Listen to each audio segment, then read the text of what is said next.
Okay, so ito yung ating Gator R150 Fi. So, try natin itong wet. Ito muna, yung wet muna guys. Tanggalin natin siya. Okay. Napakaliit lang ano. Yun lang, wet daw.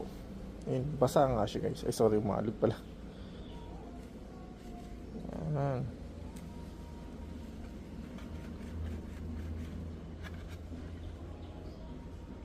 Yan. So pagka na-wet na siya guys, yung dry naman ano. Ito.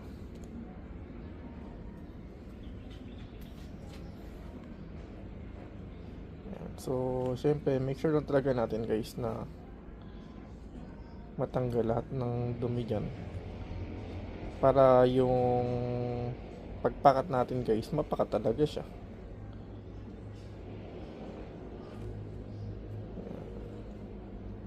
Okay, so kabit na po natin yung ating actually ganyan siya, ayun, kita naman. So meron siyang parang ano dito no, yung pinaka pang cover, yung pinaka parang film niya no. Saan ba yun? So make sure lang natin guys na wala siyang ano, yung isang film yun. Ito guys pala yung pinaka film niya. Ayan. Ito guys yung film. Yan ang alisin. Ayan.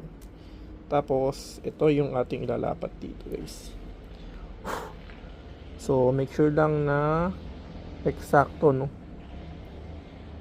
Lalo sa gilid, ayun.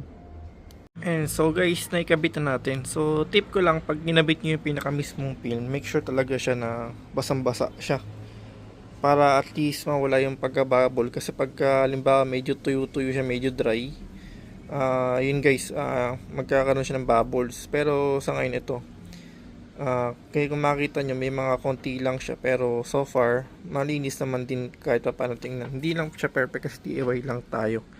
So, pero yun nga guys, tip ko lang is kailangan siya ay basang-basa, no? Or may, kung kaya nyong gumamit nga na may sabon, much better bago nyo siya ilagay. Tapos, pag nailapat nyo na, ano, dahan-dahan nyo lang din punas-punasan hanggang sa mawala yung mismong tubig niya or yung pinaka-pinambasa nyo or yung sabon.